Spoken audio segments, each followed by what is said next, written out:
चाहते हैं। अगर आप इन सरकारों से खुश हो, अगर आप इन सरकारों के कार्यकाल से खुश हो, तो फिर आपको आजाद समाज पार्टी को समर्थन करने की कोई जरूरत नहीं। और अगर आप ये मानते हो कि बार-बार आपसे धोखा करके, आपसे झूठे वादे करके आपको ठगा गया है, तो फिर हमारे यहाँ एक कहावत है कि अजमाए हुए को अजमाया हुआ नहीं जाता।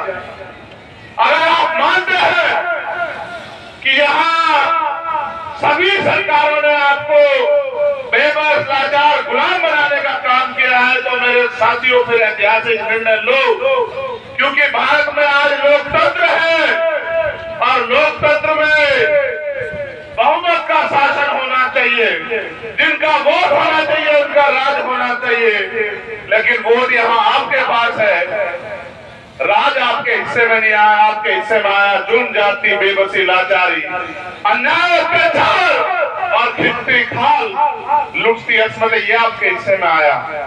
बेबसी, लाचारी और कई तरह की बेबसी, लाचारी। अभी आज छात्र संघ चुनाव होते थे, छात्र संघ चुनाव से हवा का पता लगता था। इस बार भीम आर्मी स्टूडेंट फेडरेशन मैदान में आई तो मुख्यमंत्री जी चुनाव से ही मुकर गए। वो कहते हैं चुनाव ही नहीं कराने, क्योंकि लोकतंत्र की सबसे पहली पाठशाला है छात्र राजनीति। और छात्र राजनीति से जो निकल के आता है वो सरकार के दमन के आगे झुकता नहीं। उसका सबसे बड़ा उदाहरण आपके सामने चंद्रशेखर आजाद खड़ा है। जहां एक तरफ अमीरों की औलादें एसी के कमरों में सीखती है, बड़े बड़े मंच में सीखती है, वहां गरीब किसान, कमेरे, नौजवानों की औलादें वो छात्र संघ के जरिए यूनिवर्सिटी और कॉलेजों में सीखती है। इनको लगा कि नया नेतृत्व न खड़ा हो, इनका आपसी गठजोड़ चलता रहे, नए नेतृत्व का निर्माण न, इसलिए छात्र चुनाव को टाल दिया जाए।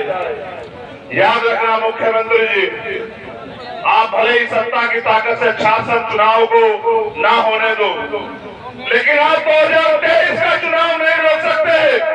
2023 का चुनाव होगा, ये युवा शक्ति राजस्थान के काया रख के रख देगी। इस बात को आप याद रखना। आप नौजवानों की बात करते हो किस मुंह से?